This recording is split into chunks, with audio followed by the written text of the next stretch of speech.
Hello, everybody, and welcome to part two. It's part two when we recorded them. You might be part one when you're listening to them, but it's double feature day here on We Watch Shudder. My name is JD. Who's here with me? It's Michelle. It's Michelle. Yay. Michelle. Hello. It is me. It's double feature day. How do you feel about double feature day? I enjoy it. I was very stressed out when we found out that this would throw a wrench into our plans and that this would probably be happening once a month. But now I just I book some time out of my calendar. I take the time. I get both watched. And so far, the movies that they put on double feature are very, very, very different. And that makes me happy. I'm glad that they pick very different horror movies when they are going to make me watch them back to back. Yeah. Which I would probably do anyway because I watch way too many movies. So we already talked about, in the recording order, we talked about a movie called Glorious. You can check out that episode if you haven't already. What's the other movie that we're talking about? The other one we are about to talk about is called The Innocents, which is Die Uskyldig, I think. Okay, I'll take your word for it. And by the way, that's The Innocents as in INNOCENTS, like plural innocent, not innocence like the condition of being innocent. For those of you listening and not looking at things. The Innocents. Anyway, hello. Right. Welcome to our podcast. So, Michelle, tell these people what this movie's about. Okay, so this movie, I'm going to go ahead and read the Shudder description because I think this is one that I shouldn't try to describe myself. There's a lot going on. So, straight from the Shudder website. During the bright Nordic summer, a group of children reveal mysterious powers. But what starts out innocent soon takes a dark and violent turn in this gripping supernatural thriller. A Shudder exclusive! Woo! JD, why don't you hit us with your spoiler-free thoughts? Spoiler-free thoughts on the Shudder exclusive, The Innocents. Yes, this movie is dark and violent. It is absolutely not gripping. This movie is way too long to be as slow as it is and is incredibly boring. 2 skulls. Okay. So JD gives it 2 skulls. 2. There could have been a much better movie here, but oh man, did this drag so much. Oh no. Okay, I gave it 4 skulls out of 5. Hey, that's fine. That's fine. I know. I'm just surprised. Okay, I enjoyed it. I did dock points because I agree that it does get to a point where it is dragging on. But there are parts of this that I found completely captivating. Parts that I could not look away from. Parts that I had to look away from because they were horrifying. Several of those in here. I really enjoyed it. I thought it had a good storyline. The children who are acting in this are phenomenal. I really enjoyed it. 4 skulls out of 5. All right, so that's what, an average of 3? That is an average of 3. I Good can job. do That's how math works. Wow. 2 plus 4 equals 6. Divided by 2, 3. Bam. All right, so that's The Innocents, you guys. If you don't want the movie to be spoiled, what are they going to want to do, Michelle? Stop listening? Hit the pause button. Yep, Yeah. Hit the pause button, but then come back afterwards. Yeah, We'll miss and then you. we'll... I will know if you don't come back, Right. and I will die and haunt you. So, So, did you hit the pause button? Did you do it? Go do it. I did. Go do it. Oh, wait, am I not supposed to do it? I did. Oh, man, no, We're not you. recording this part. Oh, man. Oh, no, okay. Please be recording this part. Yeah. Okay, good. Luckily, this week I am recording. All right, so when I said I was. So, this movie, like, it's just, it's very slow and very tedious and very plodding.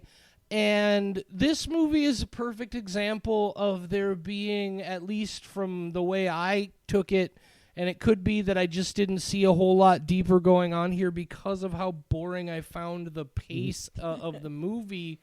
But, like, this is a movie where a lot happens, but there's, like, it's a lot of plot with no real backgrounding or backdrop, right?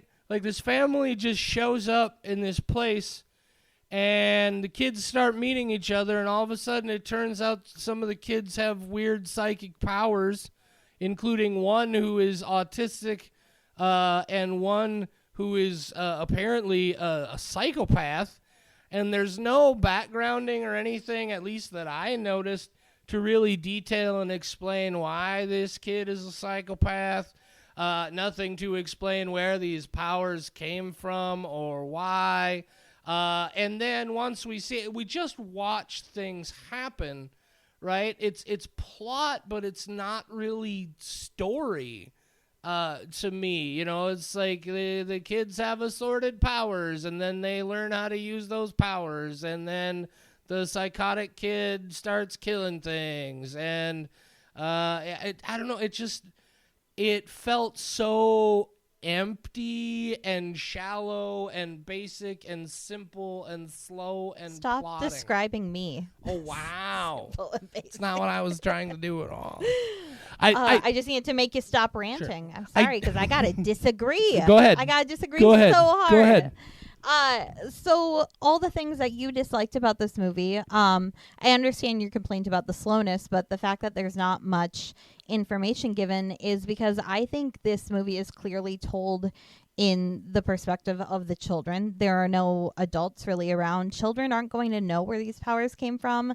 They don't know why they really moved somewhere. They just know that things changed abruptly. The child who is a psychopath doesn't even fully understand what he's doing, even though we as grown adults kind of do understand that, you know, he's doing some bad shit.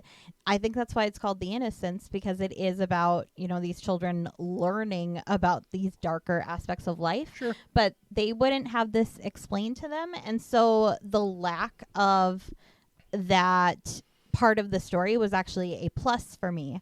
I like that as a child, you know, we were following along with what they knew and what they saw, but nobody explained it to them, so we don't know those things. Sure, and I can see where you're coming from in that sense. What I would say to that is I do feel like this is an interesting story, right? I like the concept here. I like the idea of, like, all of a sudden superpowers come into the world, but they're not possessed by fully grown adults who have, you know, well-developed moral compasses, or at least should, and that sort of thing. And that idea of these children, and then the little things like, again, this is a movie where I would have liked more background about what's going on, and I get that, you know, like you said, there's these kids, but, like, I wanted to know, like, oh, so why do their powers get stronger when they're together in groups? Where did the powers come from to begin with? Why does it seem like towards the end of the movie there, when the autistic girl murders the psychotic kid because she has to, why does it suddenly seem like there's also a bunch of extra psychic kids that she pulled out onto the balconies of that apartment? There's like a ton of psychic kids in this. What's going on in this place? What it did is something that I hate in stories, is it established so many interesting concepts that I wanted to know more about, and then told me nothing. And I understand, like, it's for that. So ultimately, it's like, I get why a story told that way might appeal to some people, but I do not like this kind of story at all. It gave me so many things that I wanted to know more about, and then told me nothing. It is just like Blood Machines last week, where to me that was a plus, where I was fine with the minimalist story, and that was kind of the plus side for me. And it's the same again with this movie, except that one we both enjoyed. If this had been roughly 46 minutes long like Blood Machines was, I probably would have enjoyed it a whole lot more. Blood Machines was 46 minutes long, had a hell of a pace to it, got up to some business from minute one. This movie is so slow and so plodding and so ponderous. Even if it was going to be the thing that you're saying it is, you know, with that sort of story and idea, Why did it need 2 hours to tell that story? I completely agree. This could have been Oh. easily a half hour shorter. I even, could despite have been liking an hour it, I was shorter. definitely like, no, not an hour. There's so much. The first hour of this movie, I was captivated. I really enjoyed it. I usually don't like the slower, quieter kind of horror movies, but this one just really captured me. I know that it also hit both of our horror movie trigger points. Oh, So, yeah, it did. It sure yeah, it hit did. both of those really, really hard. And yeah, it's a difficult movie to watch. But I was also so captivated that I couldn't stop watching. Yeah, it's yeah. it occurs to me that yet again I'll probably want to go back and throw a little bit of a trigger warning in before we get into the spoilers section. But yeah, the animal violence was really, really severe. It was it was not.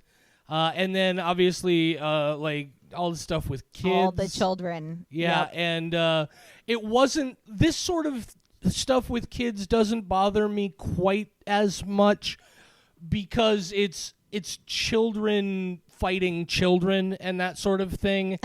It bothers me a lot more when it's adults being violent and or aggressive or abusive towards children. But yeah, this is one of those movies where I say to myself, what did we maybe do to these kids who made this movie by asking them to make this movie? Because there's some fucked up stuff that these kids have to do in this movie. Yeah, so it definitely it does have, and again, it's well made. It's beautifully shot. Those kids are all great performers. I thought they all did a really fantastic job. And again, I like a lot of the basic concepts here.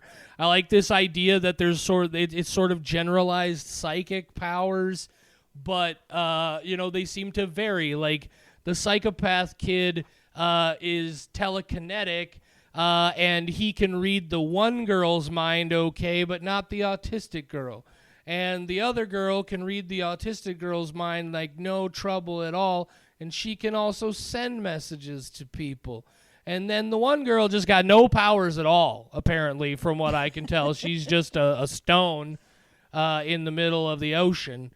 But yeah, it created such an interesting foreground and then gave me nothing to back it up and just left me wanting so much more. Interesting. I'm trying to think because I don't really have a counter. I've realized between this episode and Blood Machines that this is something that we will never agree on. This is one of those points because I like when there's minimal story if it feels deliberate. Yeah, and I don't dislike minimalist storytelling entirely. It's specifically when there's this very lush palette that's painted. Like there's so much detail in what's going on here that my curiosity got to a level where I needed to know. Right? There are certain stories that are very simplistic and very basic and straightforward, and they don't offer a lot of backgrounding, and I can deal with those. But it's because it created this very detailed tapestry of crazy circumstances. That combination of things is what made me dislike what was going on here. Same thing that drew away from Blood Machines, again, is that I was so drawn in by what I did get that I was disappointed by that being all that I got. Yep.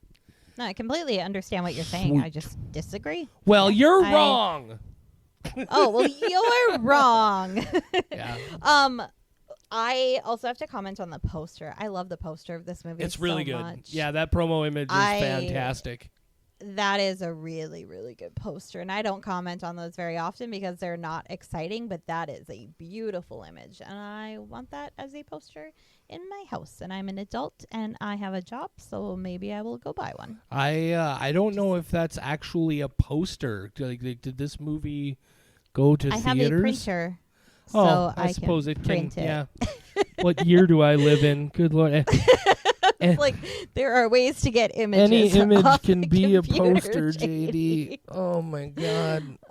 I gotta go in my local record shop and dig through the little tubes to find the poster I'm looking for. Like an old man. Right. Do you know that they used to have phones that were just connected to the wall and you could only use them with like a cord attached to the base and you couldn't bring it everywhere? That was the only telephone I used in my life for about 15 years. That's crazy. And then we got our I first. don't even know. Then we got our first cordless phone. Still had to plug the base into the wall, but you could walk around with the cordless phone. Michelle, but you still couldn't leave your house. Right. I don't understand. Well, if you why had can't a- if everybody you just had a use cell phones? if you had a good enough cordless phone, you could like go out to the front yard. Oh my God. Yeah, I know. I would never leave my house. Why are we talking Could about? you even play games on it? What? No. I didn't have a cell phone until I was 22, and that could only make calls and send text messages. Why are we talking about cell phones on We Watch Shudder? How did we get here? I don't know. I don't Say either. goodnight, JD. Good night, JD.